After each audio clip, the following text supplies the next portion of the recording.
리스크 총판 다우데이터 기술팀에서 근무하는 김덕진 과장이라고 합니다. 제가 아까 전에 한 5분 전쯤에 멘트를 드릴 때 제가 오랜만에 하는 거여가지고 목소리가 살짝 떨었던 것 같은데 정신을 좀 차리고 제대로 발표를 좀 드리도록 하겠습니다. 오늘 제가 설명드릴 내용은 철도 설계 단계에서 빔을 적용한 케이스 스터디에 대한 내용입니다. 그리고 좀 더 자세히는 철도 설계 단계 중에서 이제 노방계 분야에 대한 내용을 좀 많이 담아서 설명을 드리도록 하겠습니다. 설명드릴 순서는 토목 BIM 국내 최근 발주 동향에 대해서 간략하게 한 15분 정도 좀 간략하게 설명을 드리고요. 그 다음에 이제 실제 철도 노방 계획 단계에서 빔을 적용해본 케이스 스터디 자료에 대해서 설명을 좀 드리겠습니다. 항상 저희가 이제 웨비나나 세미나를 진행을 할 때 빔에 대한 내용을 좀 사전에 좀 설명을 드리는데 이번 웨비나 같은 경우는 사실 빔의 개념에 대한 웨비나가 아니기 때문에 이 부분은 좀 넘어가도록 하겠고요. 한 가지 좀 짚어서 말씀드릴 부분은 BIM은 이제 단순한 3D 설계가 아니고 3D로 설계된 자료들의 어떤 그 계획이라든가 설계, 시공 단계에서의 정보를 입력해서 이 정보를 가지고 계획에서부터 유지관리 단계까지 전체 사업을 관리하는 프로세스 개선 개념이라고 보시면 되겠습니다. 국내 11빔 도입 과정에 대해서 좀 간략하게 정리를 드리겠는데요.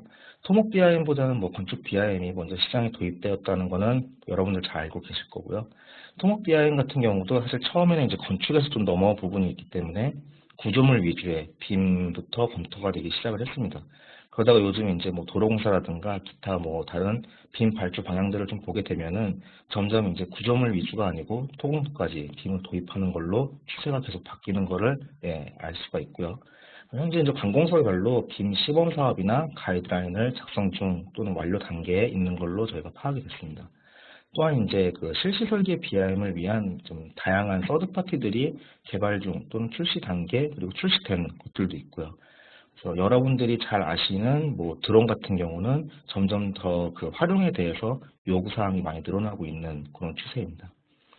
물론 이제 대가 산정에 대한 부분에 대한 이제 얘기가 계속 많이 논의가 되고 있는데 이런 부분도 관공서에서 계속적으로 다양하게 토론이 되고 있는 상황이고 프로젝트별로 좀 다른 기준이긴 하지만 지속적으로 좀 그 대가를 산정하기 위한 움직임들이 좀 계속적으로 발생을 하고 있습니다. 그래서 전반적으로 현재 국내 토목 BIM은 그 국내 사업에 도입을 하기 위한 활발한 과도기 단계라고 보시면 되겠습니다. 지금부터 보시는 내용은 이제 최근래 국내에서 발표했던 빔에 대한 자료들이고요. 2020년부터 500억 원 이상의 도로 사업에 빔 설계를 의무화하겠다는 국토교통부 보도 자료입니다. 역시 전장과 마찬가지고요. 이 장 같은 경우는 향후 이제 설계에서부터 시공까지 설계자가 주도하는 일괄 사업을 발주하겠다라는 내용 시사가 있음을 좀 특별하게 보실 수가 있겠고요. 국토교통부에서 작년에 이제 대전청하고 부산청 한 개 사업에 대해서 빔을 시범 적용한 내용입니다. 이 외에도 이제 도로 분야 같은 경우는 이제 도로공사에서 작년에 양평 이천, 새만금 전주, 안성구리 등 몇 건의 사업에 빔을 적용해서 발주한 이력이 있고요. 도로 분야 같은 경우는 점점 이제 빔에 대한 실질적인 발주가 좀 늘어나는 추세입니다. 작년 LH공사 발주 내용이고요. LH공사는 사실 요거 말고도 이제 빔 발주를 위한 시범 사업을 현재 진행 중에 있고요. 최근 보도자료를 통해서 행복도시 5-1 생활권을 스마트시티로 개발하는 내용에 대해서 이제 발표를 하면서 빔을 사업에 적용하겠다라고 이제 보도자료를 냈고요. LH공사 또한 이제 단지 사업에 빔을 도입하려는 움직임이 작년에서부터 굉장히 가속화되고 있는 추세임을 알 수가 있습니다.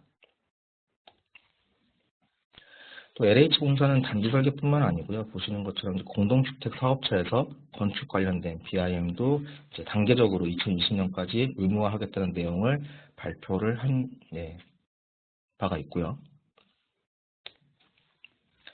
이거는 이제 최근 철도시설공단 발주 내용이고요. 철도시설공단 같은 경우는 이제 계속적으로 계획에서부터 설계 단계까지 빔을 이제 적용을 토공이 아니고 이제 노방 분야까지 적용을 하겠다는 내용을 좀 단계적으로 그렇게 확대해 나가겠다는 그런 예상이 지금 계속적으로 되고 있습니다.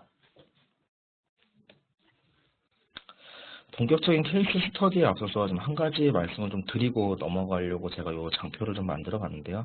엔지니어링 분야에서 실제 이제 제가 필드에 나가 보면은 이제 내부적으로 별도의 팀을 지금 조직을 해서 빔 도입을 위한 검토를 이제 몇 년 전부터 진행한 회사들도 계시고요. 그다음에 작년에 이제 어떤 토목 BIM 좀 가속화 추세를 타고 작년부터 좀 본격적으로 내부 검토 및 팀 조직을 하는 회사들도 좀 계십니다. 그래서 현재 이런 분들은 이제 많은 빔 도입에 대한 많은 시행착오를 통해서 회사 내부 빔 프로세스를 좀 정립해 나가고 계신 그런 과정에 있는데요. 이제 그럼에도 사실 아직 많은 회사들이 빔 도입에 대해서 좀 소극적인 태도를 보이고 있는 것이 사실 현실이기는 합니다. 대부분 이제 말씀을 들어보면은 발주가 활성화되면 그때 이제 도입해 하겠다라고 말씀을 하시는데요. 사실 이제 빔은 이제 도입을 해보신 분들은 이제 아시긴 하는데 빔은 사실은 뭐 발주가 활성화되면 바로 이렇게 도입해서 적용할 수 있는 그런 기술이 아니기 때문에 분명히 좀 어떤 시행착오에 대한 그런 기간이 반드시 수반이 좀 됩니다. 따라서 이제 전사적으로 빔을 도입하기에 조금 시기상조라든가 현실적으로 좀 어렵다라고 판단이 되셔도 조직 내에서 좀 일부의 인원을 빔을 위한 좀 일부 그 별도의 검토 조직으로 육성하실 필요는 좀 있다고 이 자리를 빌어서 좀 당부의 말씀을 좀 드리고 싶습니다. 그러면 여기서 이제 저희가 제안을 또 드릴 수 있는 부분, 또 이번 케이스 스터디의 초점도 그런 부분인데요. 그럼 현재 단계에서 빔을 적용을 했을 때 ROI 창출이라든가 업무 효율을 늘릴 수 있는 부분이 어디까지냐라는 부분에 대한 이제 의문이 남는데, 사실 이제 오늘 케이스 스터디도 철도 제안이나 계획 분야에서 ROI를 창출하고 업무 효율을 조금 가져갈 수 있는 부분들, 현재 반복적인 업무를 좀 개선할 수 있는 부분까지에 좀 초점을 맞췄다라고 보시면 되겠습니다. 그리고 이제 현재 빔을 도입을 했을 때 효과를 그럼 가장 크게 볼 수 있는 부분이 어디냐를 텍스트로 좀 설명을 드리자면요. 첫 번째는 이제 사업 수주를 위한 제한 단계라고 보시면 되겠고요. 두 번째는 뭐 민재 사업이나 아니면 실제로 빔 리콰이어먼트가 계속적으로 의무화되고 있는 해외 사업, 이런 부분에 빔을 적용하시는 것이 지금 현재 단계에서는 좀 상대적으로 다른 부분의 사업에 비해서는 좀 ROI를 가져가실 수 있다고 판단이 되고 있고요. 뭐 이런 단계의 이제 빔 적용을 통해서 내부적으로 빔 기술력을 좀 강화를 하셔서 계속적으로 지금 증가되고 있는 국내 빔 시장에 유연하게 대응하시는 것이 좋겠다라고 좀 말씀을 드릴 수가 있겠습니다. 그러면 이제 본격적으로 철도 설계 단계, 계획 단계에서의 BIM 적용 워크플로우에 대해서 설명을 드리겠습니다. 네, 뭐 철도에 대해서는 뭐 제가 여기서 설명을 굳이 자세히 드리지 않아도 여기 지금 들어오신 웨비나에 참석하신 분들이 저보다 훨씬 더 잘 아실 거라고 생각이 들고요. 철도 설계에 대한 부분도 뭐 노반, 궤도, 정거장, 전기, 신호, 통신 뭐 굉장히 다양한 분야가 있는데 기타 공사 같은 경우는 이제 설계 종류별로 뭐 노반이 먼저 설계 시작되고 뭐 시공이 어느 정도 끝나가는 시점에서 나머지 궤도나 뭐 신호, 통신 이런 부분들에 대한 설계가 시작이 된다거나 다른 분야의 설계를 어느 정도 같이 진행하고 시공도 같이 진행하는 거에 비해서 철도 같은 경우는 이런 부분들이 조금 다른 분야 토목에 비해서는 좀 특이한 부분이라고 할 수가 있겠죠. 물론 이제 지금 여기 이제 적어드린 다양한 분야에 대해서 빔 워크플로우가 전체가 다 정립이 제대로 돼 있고 이 부분에 대해서 전부 다 설명을 드릴 수 있으면 굉장히 좋겠지만 사실은 뭐 저희도 빔 워크플로우를 순차적으로 좀 가능한 부분부터 효율을 볼 수 있는 부분부터 정립을 해 나가고 있기 때문에 일단 오늘은 노반이나 구조물 검토에 대한 케이스에 대해서 좀 중점적으로 말씀을 드리겠습니다. 그래서 뒤쪽에서는 뭐 노반 계획에 대한 부분, 그리고 노반 계획 시 궤도를 좀 일부 적용할 수 있는 부분적인 내용, 그리고 교량이나 터널 라이브러리 적용에 대한 부분 같은 초기 계획 단계에 필요한 부분에 좀 포커스를 좀 맞췄습니다.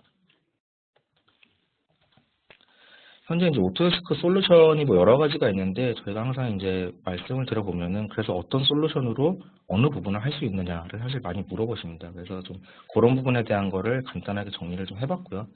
노반에서 이제 평면이나 종단, 횡단 및 기본적인 토량 산출에 대한 부분이나 노반 위에 레일 캔트를 적용해서 횡단면 상에서 표현하는 부분들 이런 것들은 11.3D에서 구현이 가능하다고 보시면 되겠고요.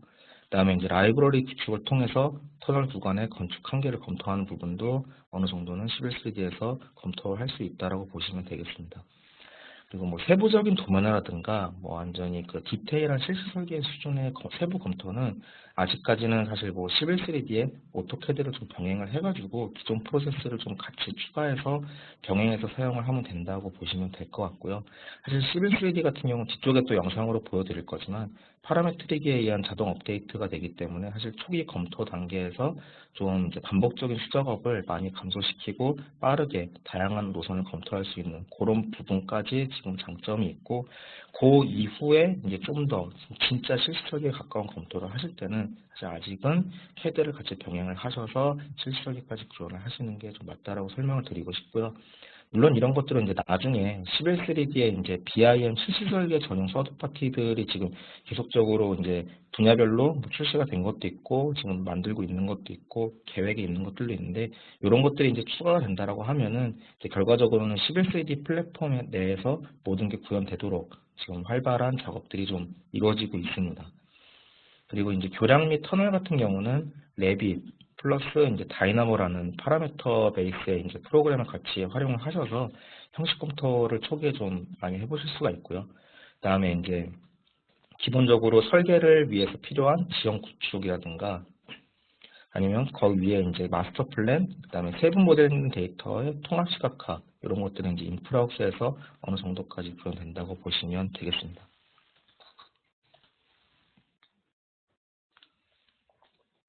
그럼 이제 본 케이스의 전반적인 작업 순서를 좀 보시겠는데요. 먼저 왼쪽부터 설명을 드릴 겁니다. 그래서 인프라웍스에서 해당 과업 구간의 지형을 구축을 하고 인프라웍스 내에 모듈을 활용을 해서 계략적인 철도 노선에 대한 마스터 플랜을 수립을 할 수가 있고요.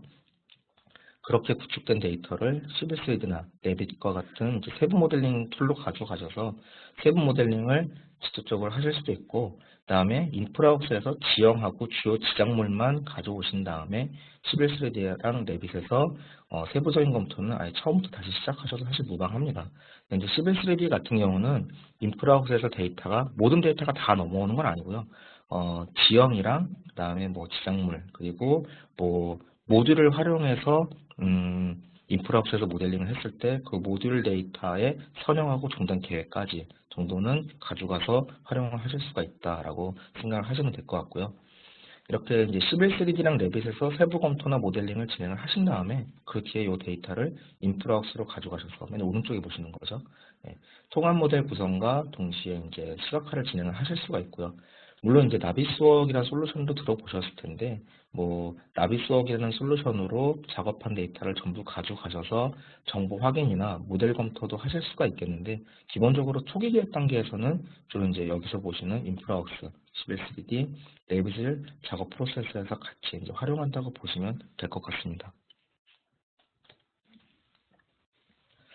지형 구축 단계입니다. 지형 데이터 소스는 주로 이제 웹사이트에서 제공을 하고 있고요. 국내의 경우는 이제 국토지리정보원에서 이 국토지리정보원 사이트가 굉장히 잘 되어 있습니다. 그래서 국토지리정보원에서는 이제 뭐 지형 그리고 지형의 어느 이미지 같은 정사 영상, GIS 데이터까지 국내 지형에 대해서는 전부 제공을 하고 있고요. 해외의 경우는 이제 지형 데이터랑 GIS 데이터를 제공하는 웹사이트가 이제 별도로 있습니다.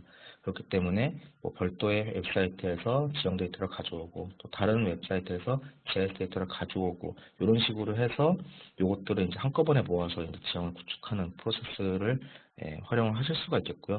물론 이제 여기에 나와 있지는 않지만 인프라웍스라는 솔루션에서 이제 그 모델 빌더라는 기능을 활용을 하시게 되면은 이제 맵상에서 이제 과업 범위를 이제 선택을 하시면은 그 안에 있는 뭐 지형, 이미지, 쉐입 데이터를 한 번에 가져와서 구축해주는 기능도 제공을 하고 있습니다.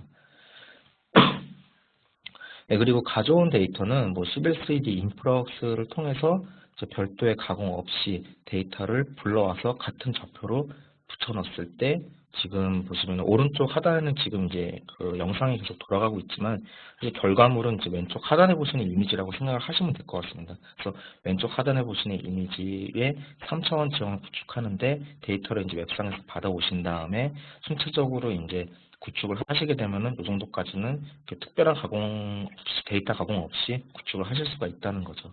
그래서 오른쪽 영상을 조금 돌려보면 지금 지형 이미지 위에 쉐입 데이터를 얹어서 이렇게 구축을 하실 수가 있는 겁니다.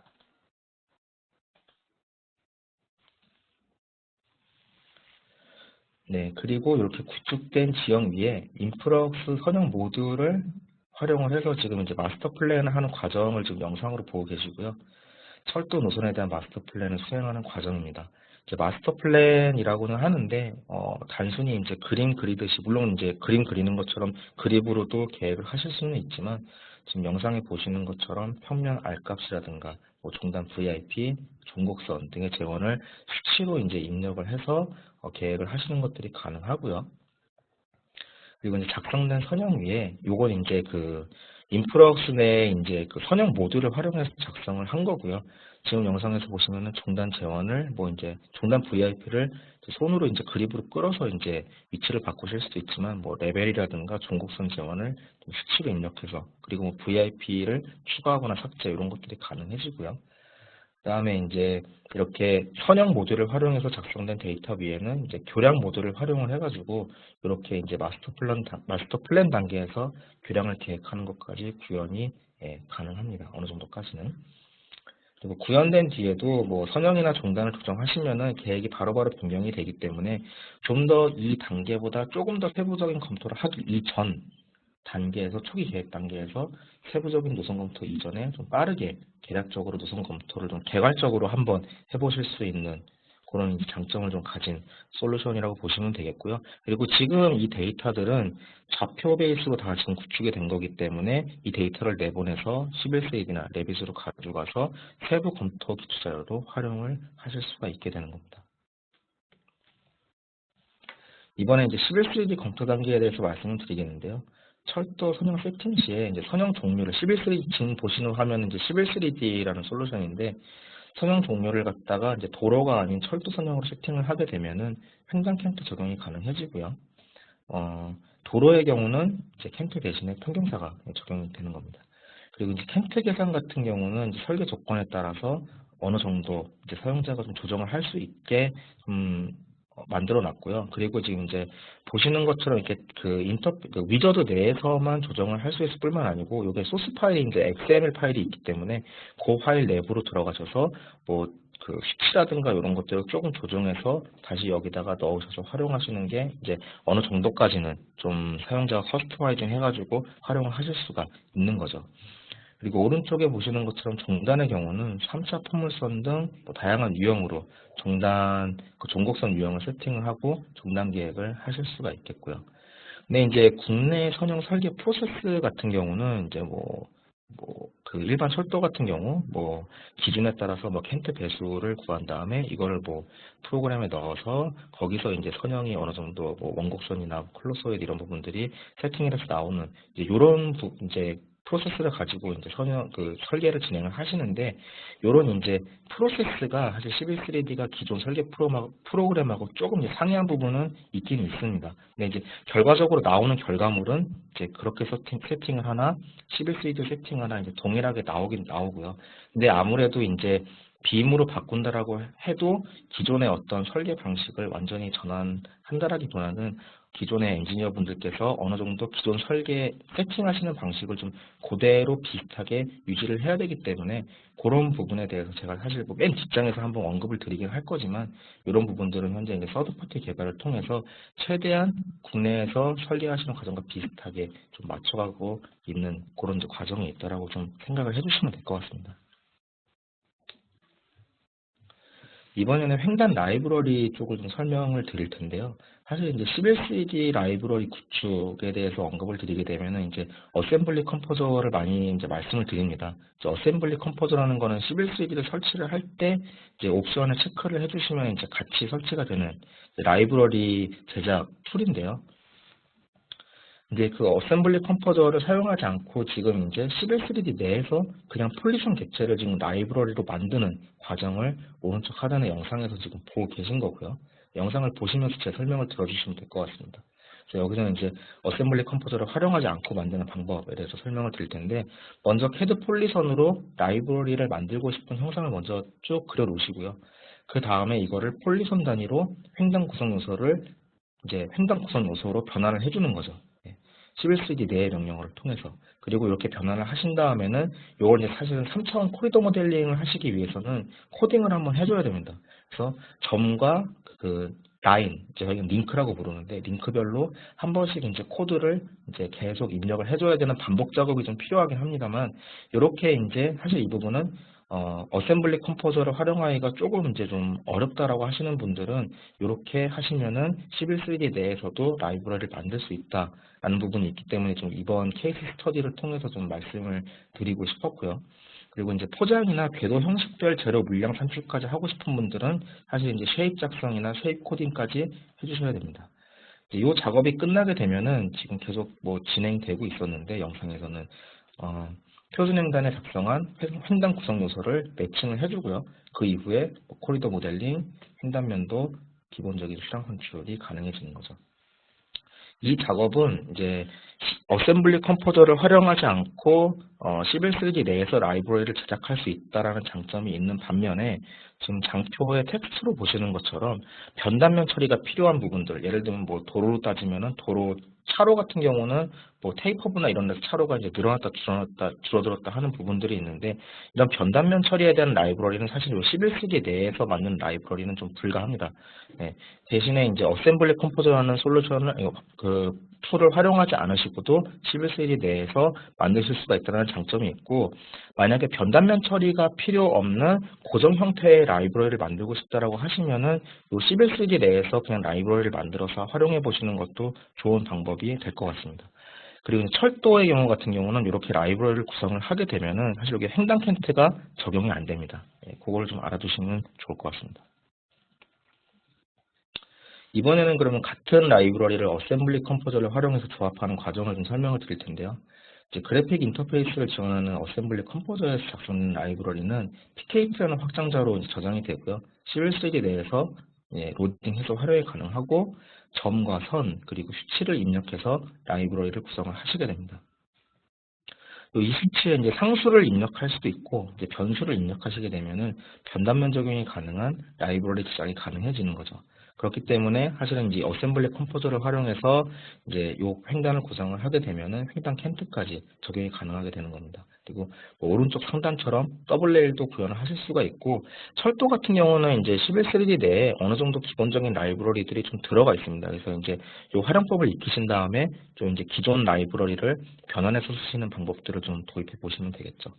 그래서 사실 요 어셈블리 컴포저 같은 경우는 사실은 바로 어셈블리 컴포저를 익히시기 이전에 11.3D에 대해서 좀 기본 교육을 좀 들으신 다음에 11.3D 내에서 이런 이제 코드 베이스로 코리도 모델링이 어떻게 나오는지 그리고 이게 물량까지 어떻게 산출이 되는지에 대해서 어느 정도 이 플로우를 갖다가 좀 머릿속에 익히신 다음에 사실은 적용을 하시는 게 조금 더 어셈블리 컴포저를 익히시는데 좀 원활한 방법이라고 좀 말씀을 드릴 수가 있겠습니다. 그래서 별도 교육 요청을 하시게 되면은 11세기 이후에 이제 이런 부분에 대한 기본적인 작성 가이드를 좀 제공을 해드리려고 하고 있습니다.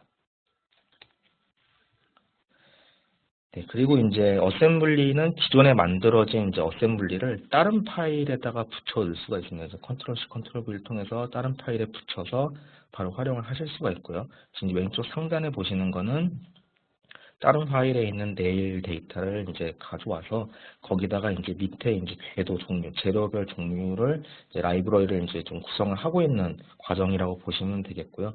만약에 궤도 종류가 뭐 지금 제가 보여드리는 이 케이스와 다른 케이스가 필요하다라고 하면은 뭐 다른 케이스를 제작을 해보실 수도 있는 거죠. 이제 어셈블리 컴포저로 라이브러리를 만드실 때 가장 먼저 하실 부분은 만드실 라이브러리를 캐드상에서 캐드나 아니면은 손으로 그림으로 그려서 제대로 형상을 한번 이렇게 그리신 다음에 그거를 이제 가지고 어셈블리 컴포저를 띄우신 다음에 어셈블리 컴포저에서 점이나 링크를 구성을 하면은 지금 이제 위쪽에 보시는 영상 오른쪽에 화면에 하나씩 이제 이렇게 점이라든가 라인이 늘어나는 걸 보실 수가 있는데 이렇게 이제 하나하나 형상이 늘어나는 걸 보시면서 작성을 하실 수가 있기 때문에 그런 부분에서 좀 더 빨리 이해를 하실 수가 있어서 이제 머릿속으로만 상상하시고 라이브러리를 만드시는 것보다는 먼저 뭔가 하나를 좀 그려놓고 출력을 해 놓으신 다음에 맞춰서 가시는 부분이 조금 더 빠르게 적용을 하실 수 있는 부분이라고 말씀을 드릴 수가 있겠습니다. 그리고 이제 어셈블리 컴포저 같은 경우는 사실 두선의 모든 분들이 다 활용을 하실 필요는 없다고 저는 개인적으로 판단이 되고요. 라이브러리를 만들 수 있는 인원은 부서 내 한 한두 명 정도만 다루실 수 있으면 사실 저희는 충분하다고 생각하고 있습니다. 다른 분들은 오히려 이제 이 라이브러리 제작에 들어갈 시간에 11세기나 인프라웍스, 뭐 레빗 같은 다른 작업 시간에 좀 더 그 시간을 할애를 하시면 되는 거죠. 왼쪽 하단 영상 같은 경우는 이제 적용된 라이브러리를 토대로 횡단 캔트를 적용하는 위저드를 지금 구현하는 프로세스를 보고 계시고요. 그리고 오른쪽 하단의 영상 같은 경우는 어셈블리 컴포저를 통해서 이제 만들어진 요 라이브러리를 실제 이제 횡단에 적용을 했을 때 횡단 캔트가 적용되는 것을 확인하는 그런 영상이라고 보시면 되겠습니다. 지금 오른쪽 하단 영상의 뷰가 나눠진 부분의 제일 오른쪽 하단에 스테이션 나와 있는 그게 지금 이제 실제 횡단 면도거든요. 그래서 이제 코리도 모델링을 수행을 하게 되면은 횡단 캔트가 적용되는 거를 아마 보실 수가 적용이 됐네요. 보실 수가 있습니다. 실제로 이제 철도 해외 지원 사업 같은 경우는 11-3D를 한 요 정도까지 활용하시는 분들이 뭐 아직 많지는 않으시지만 어느 정도 제가 다녀보면은 조금씩 요 정도 부분까지 적용을 하실 수 있는 분들이 좀 계시거든요. 여기까지 한번 사용해 봤을 때 어떠냐라고 제가 한번 여쭤보니까 해외 지원 사업 같은 경우는 사실 이제 어떻게 보면은 맨아워를 좀 이제 많이 줄여서 이렇게 작업을 해야 되는 부분들을 검토를 해야 되는 부분들이 있는데 11세기 기능을 한 요 정도까지만 활용을 하셔도 초기 검토 시에는 CAD로 이제 하는 수작업 시간을 좀 많이 줄일 수가 있기 때문에 좀 같은 시간 안에도 좀 여러 가지 안을 많이 검토를 해볼 수 있다. 그런 게 좀 11세기의 장점인 것 같다라고 좀 말씀을 좀 많이 그렇게 하시는 편입니다. 네, 그리고 이번 케이스에서는 이제 횡단 코리도 모델링 구현을 할 때, 싱글 레일하고 더블 레일 두 가지를 다 혼용해서 한번 써봤고요. 그 다음에 사면 끝단까지만 모델링을 하는 게 아니고, 사면 끝단에 축구를 좀 붙여가지고 모델링하는 부분까지 좀 적용을 해봤습니다. 그래서 축구 모델링 방법은 사실 뭐 개인적으로 뭐 쓰시는 분들 보면은 이제 여러 가지 방법을 각자 다른 방법들을 많이 활용을 하시게 되는데 이번 케이스에서는 사면 이 모델링 끝단 코리더 선을 갖다가 이제 형상선이나 아니면 폴리선으로 바꿔줄 수 있는 기능이 11-3D에 들어가 있기 때문에 이 케이스에서는 코리더 사면 맨 끝선을 갖다가 형상선으로 컨버팅을 하고 이 형상선을 선형처럼 활용을 해가지고 영상 오른쪽 하단에 보시는 이 축구 신행단을 그 형상선 베이스로 붙여서 모델링을 또 하실 수가 있기 때문에 그렇게 붙여서 연동해서 모델링하는 방식을 좀 적용을 해봤습니다. 그래서 코리더 선을 갖다가 이제 동적 연동이 되는 형상선으로 바꾸시게 되면요. 만약에 나중에 철도 노반 자체가 이제 레벨이 바뀌게 되면은 이 사면 끝단의 위치가 당연히 바뀌겠죠. 그럼 바뀌는 거에 따라서 그 사면 끝단에 만들어진 형상선의 동적 연동이 되고 있기 때문에 형상선의 레벨과 위치도 같이 사면 끝단에 따라서 바뀌게 됩니다. 그러면은 당연히 축구의 위치도 거기에 따라서 같이 바뀌고 축구 끝단에서 실제 지형 쪽으로 붙는 놀이도 그 위치가 바뀐 거에 따라서 바뀌게 되는 거죠. 그래서 노반이 바뀌면은 그 노반의 사면 끝단이 바뀌고 그 놀이 끝단에 나와 있는 그 형상선의 레벨과 위치가 바뀌면서 축구의 위치와 그 축구 끝단에 나오는 사면도 같이 바뀌는 이 계속 연동되는 자동 업데이트 시스템을 가능한지를 이번 케이스에서 한번 도입을 해봤고요. 도입을 해보니까 잘 적용이 되는 걸로 그렇게 결론이 나왔습니다. 제가 이제 전장을 계속 설명을 드리면서 뭐 자동 업데이트, 뭐 수작업 시간이 많이 줄어든다, 뭐 이런 말씀들을 드렸는데 사실 이게 이제 이 11-3D의 파라메트릭 기법 때문인데요. 뭐 빔 세미나라든가 뭐 설명을 들으신 분들은 사실 뭐 익히 잘 알고 계신 기능입니다. 상위 계획이 변경이 됐을 때 하위 계획들이 이제 자동 업데이트되는 그런 이제 기능을 파라메트릭 기법이라고 얘기를 하는데요. 예를 들면 이제 뭐 종단이 변경이 됐을 때 뭐 횡단, 그리고 놀이, 그리고 횡단 토량 이런 것들이 자동으로 이제 값이 바뀌기 때문에 그래서 이제 검토 단계에서 선형이나 종단을 지속적으로 흔들 때 지속적으로 횡단이 어떻게 바뀌는지 그럼 만약에 물량까지 산출하는 프로세스를 구축을 했다면은 물량값이 어떻게 바뀌는지를 계속 검토 단계에서 좀 원활하게 보실 수가 있다는 그런 장점이 있다는 거죠. 그래서 이제 노선 검토 시에 수반되는 많은 계획 변경에 좀 유연하게 대응이 가능하게 되는 겁니다. 그리고 또 이제 시빌 3D를 활용하시는 분들이 이제 시빌 3D가 무겁다라고 말씀하시는 분들이 많은데, 사실 이거는 시빌 3D가 이제 모든 리소스를 한 파일에 모두 저장하기 때문에 그렇거든요. 근데 이 시빌 3D의 데이터 쇼컷이라는 기능을 활용을 하시게 되면은 CAD에서의 그 외부 참조 XREF랑 거의 동일한 프로세스라고 보시면 될 것 같고요. 파일 용량을 좀 많이 줄일 수가 있어요. 그리고 파일 용량이 줄기 때문에 작업 속도가 좀 많이 향상이 됩니다. 그래서 CAD의 외부 참조와 같은 원리의 기능이다라고 생각을 하시면 될 것 같습니다. 그래서 지형이나 선형, 편집 지형, 관망 등을 외부 참조로 가져오셔서 노선도에 뭐 지형이랑 별도 기존 계획 같은 것들을 가져와서 엎어서 최종 노선 작업을 하시듯이 마찬가지로 지형, 선형, 편집 지형이나 관망 같은 외부 모델링 데이터들을 외부 참조로 가져와서 계획을 하시게 되면은 작업 퍼포먼스가 아예 한 파일에 다 이 모든 소스를 넣어놓고 할 때보다 많이 좋아진다는 거죠.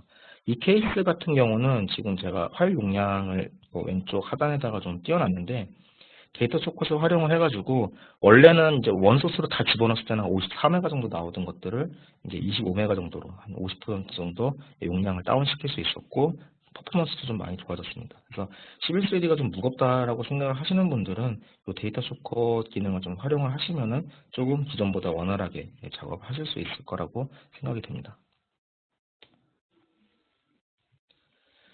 도로에서 토량하고 포장 물량을 산출하듯이 11세기를 활용해서 하듯이 같은 프로세스로 이제 철도에서도 뭐 상부, 하부 노반, 그리고 궤도에 대한 재료 물량을 산출할 수가 있는데요.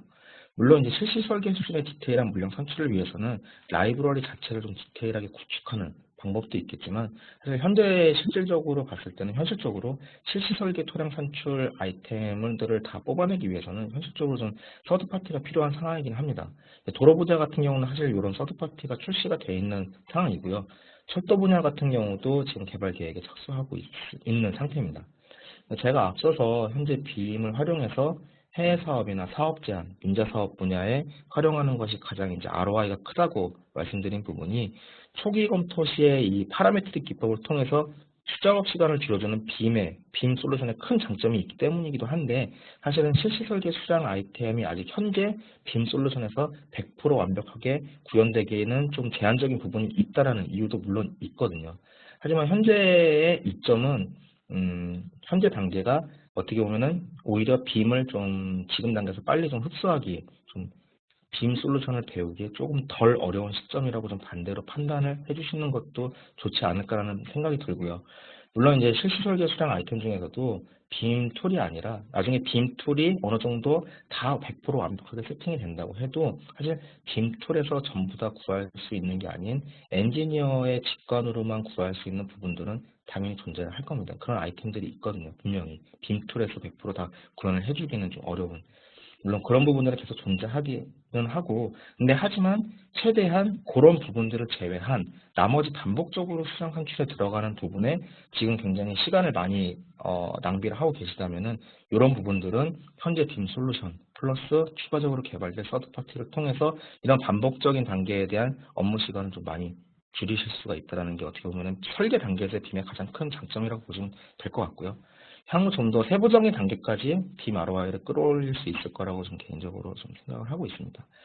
그래서 결론적으로 지금은 빔을 좀 더 어렵지 않게 배울 수 있는 적기니까 빨리 좀 이런 기술들을 많이 흡수를 하셔서 뭐 사업 제안이나 수주, 해외 사업에 적극 활용을 하시고 추후 이제 서드 파티가 이제 출시가 되면은 그런 부분들도 같이 도입해 보시기를 좀 권장을 드리도록 하겠습니다. 그리고 이제 도면화 부분인데요. 이 부분은 사실 11세기 내부에 이제 오토캐드 기능이 다 들어가 있기 때문에, 물론 이제 기존 도면화 작업을 응용하셔서 기존의 캐드를 활용한 도면 작업들 이런 것들을 같이 응용하셔서 작업하시는 게 현재 단계에서는 도면화의 업무 효율 저하를 좀 최소화하는 또 하나의 대안이 될 수 있다고 좀 말씀을 드릴 수 있을 것 같고요. 물론 11세기 내에도 뭐 도면화 기능이라든가 플롯 기능이 있기는 한데, 도각 안에 넣는 기능들이 있기는 한데, 아직 도면화 기능들이 유저들이 바로 활용하시기에는 좀 핸들링이 좀 어려운 부분들이 사실 좀 있습니다. 그렇기 때문에 현재 단계에서 좀 빠른 작업을 위해서는 기존 CAD 기능을 11-3D 모델링 기능에 같이 병행을 하셔서 활용하시는 걸 좀 개인적으로 추천을 드리고 싶습니다. 이렇게 작업된 11-3D 데이터는 인프라웍스에 임포트가 가능하고요.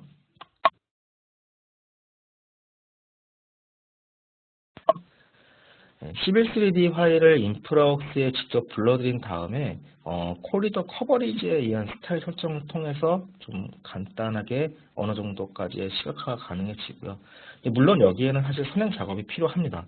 시빌 3D에서 코리더 코드셋 지정이 필요하고요. 요건 이제 시빌 3D 기본 교육을 좀 들으시면 아실 수 있는 부분이기는 합니다만, 코드 세트 지정이 필요하고, 그다음에 커스터마이징 어셈블리를 사용했을 경우에는 해당 코드들이 기본 시빌 3D 코드들이랑 좀 그 매칭이 안 되는 부분이 있기 때문에 이런 부분은 시빌 3D에서 미리 코드를 다 로딩해 주셔야 돼요. 그렇게 지정을 해줘서 시빌 3D에서 디테일하게 지정을 해서 작업을 하면 할수록 사실은 인프라웍스에서 작업할 부분이 좀 많이 적어진다고 보시면 됩니다.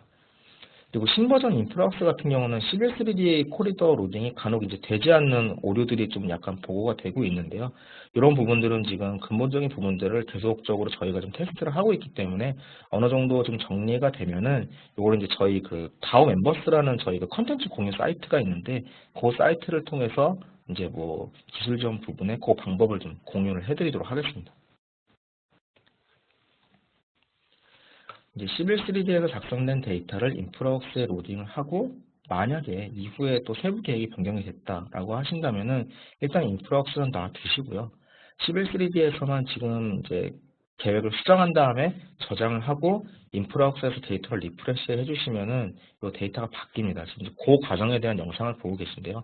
지금 이제 시빌 3D 상에서 지금 이제 계획이 바뀌어서 계획을 지금 수정을 하고 있는 부분이고요. 네, 그리고 그런 데이터를 일단 1차적으로 모델을 엎어놓은 인프라웍스에서 그 바뀐 데이터 소스만 지금 리프레시, 리임포트라는 기능을 활용하는 건데 리임포트를 해서 바꾸는 걸 지금 보실 수가 있습니다. 근데 이 부분도 사실은 뭐 한번 바로 올리고 하면은 바로바로 바뀌고 뭐 그렇게 되면은 물론 좋겠지만 100% 이제 바로바로 올릴 수 없는 부분들이 있기 때문에 사실은 시빌 3D에서부터 인프라웍스까지 올라가는 부분에 대한 세팅을 초기에 좀 잘 맞춰 주셔야 돼요.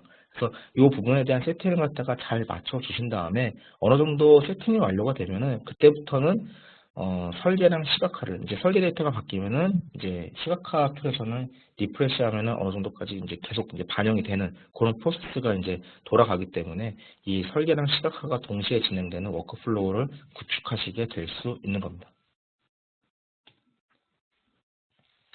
그리고 이 부분은 터널 구간 건축 한계 검토에 대해서 이번에 한번 작업을 해봤는데요.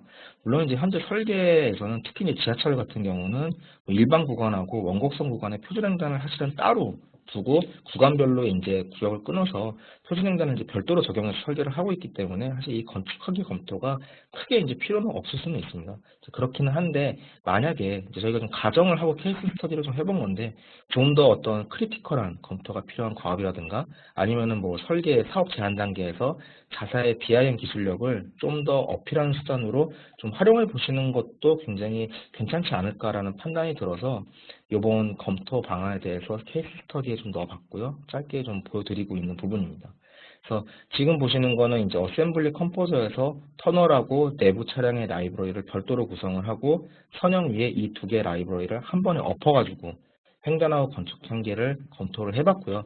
뭐 터널하고 이 차량 부분, 궤도하고 차량 부분을 한 라이브러리로 만들어서 하면 좋긴 하겠지만 이 하나로 해가지고 테스트를 해봤는데 캔트가 잘 안 먹는 그런 이제 부분들이 적용하기 어려운 부분들이 있어서 여러 가지 테스트를 해보다가 결국은 두 개를 따로 떼서 적용을 하는 게 좀 더 원활하게 잘 검토가 되겠다라는 결론을 내렸습니다.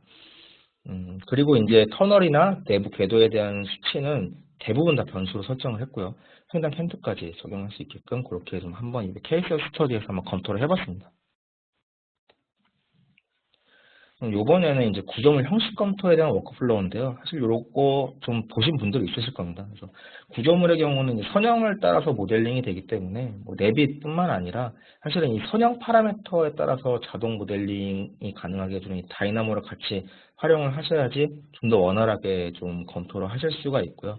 뭐 그 후에 이제 뭐 구조물이 어느 정도 모델링이 됐다라고 하시면은 뭐 RSA 같은 구조 해석 툴로 옮겨서 구조 해석을 진행하실 수 있습니다. 그래서 여기서는 이제 초기 구조물 형식 검토에 좀 주안점을 두고 설명을 드리겠습니다.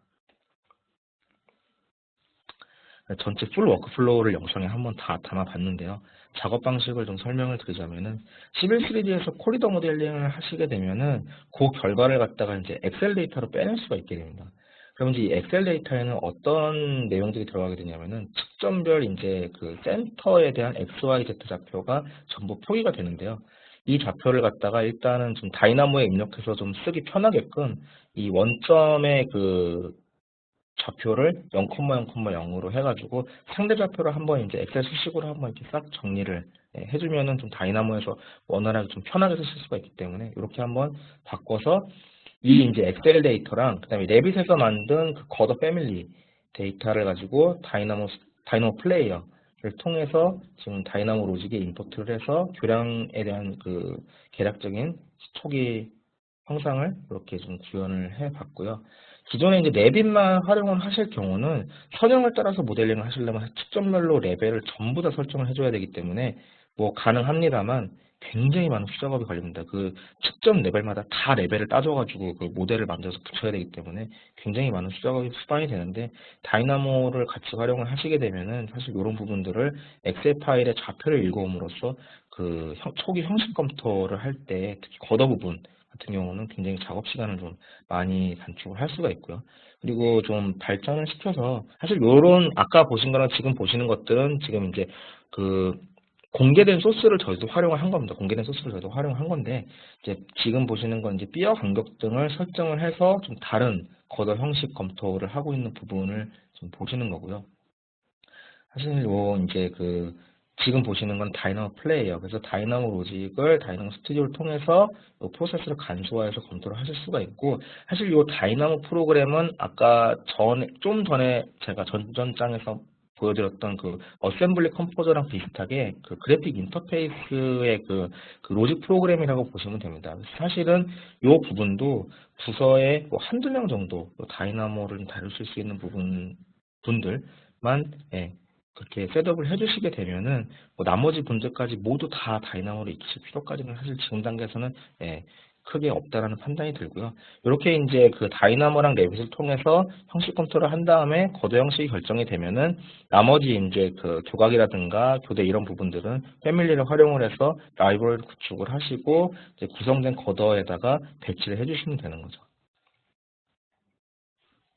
그렇게 하면은 1차적으로 초기 형식 검토 단계에서 좀 기본 내비만 활용하실 때보다는 조금 더 다양한 검토를 좀 같은 다이나모 로직을 활용해서 다양하게 좀 활용을 해보실 수가 있게 됩니다. 그리고 정거장 같은 경우는 레빗 건축물 모델링 기능을 활용을 해가지고 저희가 한번 계략적으로 구성을 해봤고요. 그다음에 왼쪽 상단에 보시는 것처럼 사실 레빗 같은 경우는 그 좌표 개념이 없는 솔루션이다 보니까는 일단은 현황 데이터를 레빗에서 엎은 다음에 작업을 해봤습니다. 그래서 레빗에 가져와서 위치를 미리 세팅을 해놓고 정거장 모델링을 했고요. 그다음에 이제 레빗 기능을 통해서 어느 정도 모델링이 되면은 뭐 원하시는 단면 끊어서 뷰 검토 가능하시고요. 그다음에 오른쪽 하단에 보시는 거는 레빗 라이브인데요. 레빗으로 작성된 데이터를 레빗 라이브를 통해서 좀 빠르게 시각화 데이터로 뭐 모델 크기에 따라서 내보내는 속도가 좀 달라지긴 하지만 이 모델 같은 경우는 한 7, 8분 정도 돌려서 내보냈고요. 내보내서 이 데이터는 이제 좀 빠르게 시각화를 할 수 있다는 장점 플러스 사실 이 데이터를 VR로 바로 연결해서 쓰실 수가 있습니다. 그래서 레빗 데이터와 VR의 중간 허브 연결 단계의 솔루션이라고 보시면 될 것 같습니다.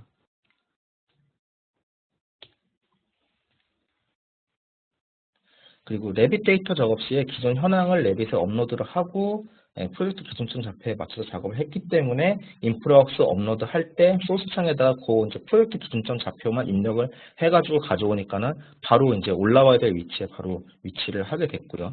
뭐 시빌세일이랑 인프라웍스 같은 경우는 상시 좌표가 항상 공유되고 있기 때문에 큰 이제 그런 것들은 없는데 레빗 같은 경우는 기본적으로 좌표가 없기 때문에 이 프로젝트 기준점을 세팅을 해주시고 작업을 하는 게 계속적으로 작업이라든가 그 작업 변경을 해서 업로드를 하실 때 좀 더 원활하게 작업을 하실 수가 있게 됩니다.